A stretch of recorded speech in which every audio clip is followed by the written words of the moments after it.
2304। अब मैं अगला मेथड बताने जा रहा हूं आपको वैदिक मैथ्स का।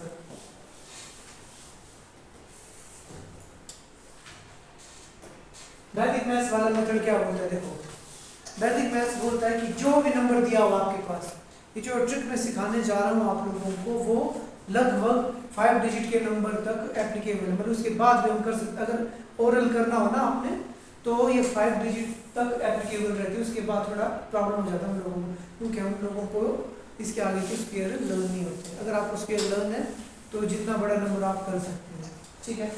तो सबसे पहला काम होता है कि आपने क्या करना है, राइट टू लेफ्ट, दो डिजिट का पेयर बनाना है। अब आप लोगों के दिमाग में आ रहा होगा कि सर ऐसा भी तो हो सकता है कि भाई क्या, अगर डिजिट 3 नंबर का हो तब क्या करना है हमने, है ना। आपने तो बोला कि भाई दो का पेयर बनाना है। अगर 3 डिजिट का नंबर हो कोई बात नहीं, आपने क्या करना, पीछे से 2 का पेयर बना दिया, जो रह गया, जो अकेला रह गया, कोई बात नहीं। समझ में आई बात। तो देखो स्टेप नंबर 1 क्या बोला मैंने, जो भी नंबर दिया है उसके दो पेयर बनाने हैं। यहाँ तक समझ में आ गया सबको, एनी डाउट, ठीक है। अब पता क्या करना आप लोगों ने, जो पहला पेयर बना हमारे पास, उस नंबर की ओर देखना, वो कितना है हमारे पास, पहला पेयर वाला नंबर कितना है, 23। कितना है वो, कितना है 23। अब आप लोगों को स्क्वायर लर्न होनी चाहिए। 25 तो बोला था ना स्क्वायर लर्न करने के लिए। अब आपने देखना है कि कौन से नंबर्स का स्क्वायर 23 के आसपास होता है। 1 का स्क्वायर क्या हुआ 1, 2 का स्क्वायर कितना होगा 4, 3 का स्क्वायर कितना होगा 9, और 4 का स्क्वायर कितना होगा 16। देखते रहना। 5 का स्क्वायर कितना होगा 25। तो इससे क्या हो गया बड़ा। हमेशा आपने क्या करना है, इससे छोटा और इसके साथ वाला नंबर, ठीक है। छोटा तो फिर आपके पास क्या है 9 भी 9 हमने क्या लेना इसके लिए, नियरेस्ट छोटा नंबर। तो 4 का स्क्वायर कितना था हमारे पास 16। तो पहला डिजिट क्या आ जाएगा हमारे पास 4। अब मुझे पता है कि 2 पेयर बने हैं, तो इसका आंसर कितना होगा 2 डिजिट का होगा, और पहला डिजिट हो गया 4। समझ में आ गया, कितना पता लगाना, क्या करना, जो पहला पेयर बना आपका, आपने देखा वो किसके स्क्वायर के नजदीक है, ठीक है जी, पता लगाना, ठीक है। अब अगला काम क्या है, अगला काम है आपके पास, आपने देखना जो अगला पेयर बना ना आपका लास्ट पेयर, उसका लास्ट डिजिट क्या है, लास्ट डिजिट देखना आपने, इसका लास्ट डिजिट कितना है हमारे पास 4। अब आपने देखना है कि कौन से 2 डिजिट ऐसे हैं जिनके स्क्वायर में लास्ट डिजिट में 4 आता है। कौन से 2 नंबर्स ऐसे हैं, या 2 डिजिट ऐसे हैं जिनका अगर मैं स्क्वायर करूं तो लास्ट डिजिट में क्या आएगा हमारे पास 4 आएगा। कौन कौन से वो, अगर मैं 2 का स्क्वायर लिखूं तो कितना होता है वो 4, ठीक है जी। अगर मैं 8 का स्क्वायर लिखूं वो कितना होता है 64, लास्ट डिजिट। इसके अलावा कोई 2 डिजिट हमारे पास नहीं है। मैं डिजिट की बात कर रहा हूं, नंबर्स की बात नहीं कर रहा, डिजिट बोल रहा हूं। डिजिट कौन से हमारे पास 0 से लेके 9 तक।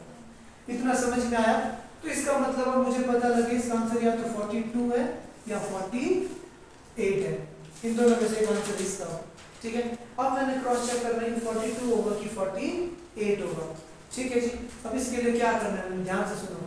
अब 2 तरीके, एक तरीका तो ये है कि जो 2 नंबर बचे ना उनमें से रैंडम एक नंबर पकड़ लो, 42 48। मैंने क्या किया, एक नंबर पकड़ लिया, जैसे मैं पकड़ता हूँ 42 को 42 से मल्टीप्लाई कर दूंगा, 2 2 जा 4, 4 2 जा 8, 4 2 जा 8, 8 + 8 16, 1 कैरी, 4 4 जा 16 17।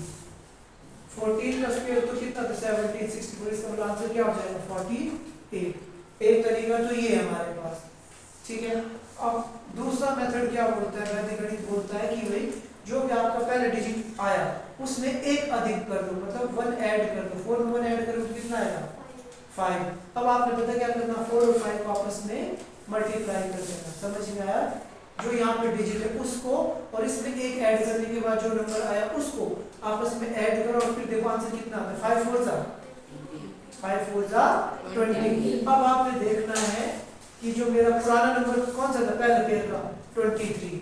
अब आपने देखना मल्टीप्लाई करने के बाद जो नया नंबर आया और कितना है हमारे पास 20। अब आपने देख लिया कि जो पुराना नंबर है वो नए नंबर से छोटा है कि बड़ा है।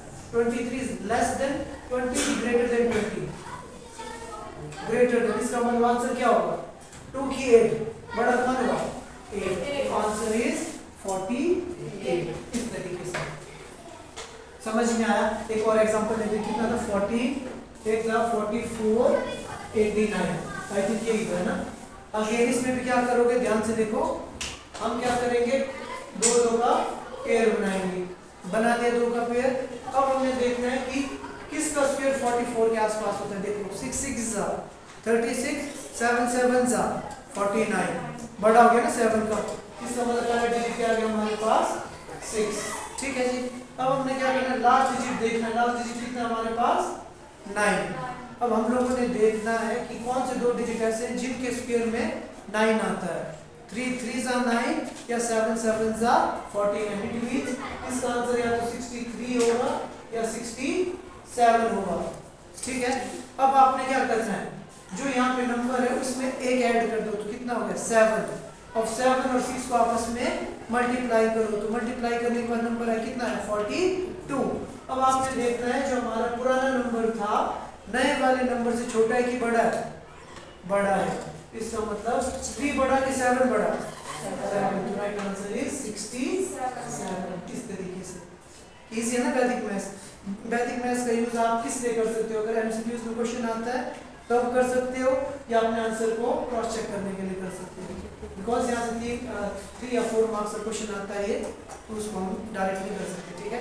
इसके लिए 2 ही मेथड है हमारे पास, कौन कौन से, या तो कौन सा प्राइम फैक्टराइजेशन मेथड और long division method. I hope आप सभी को समझ में आ गया होगा।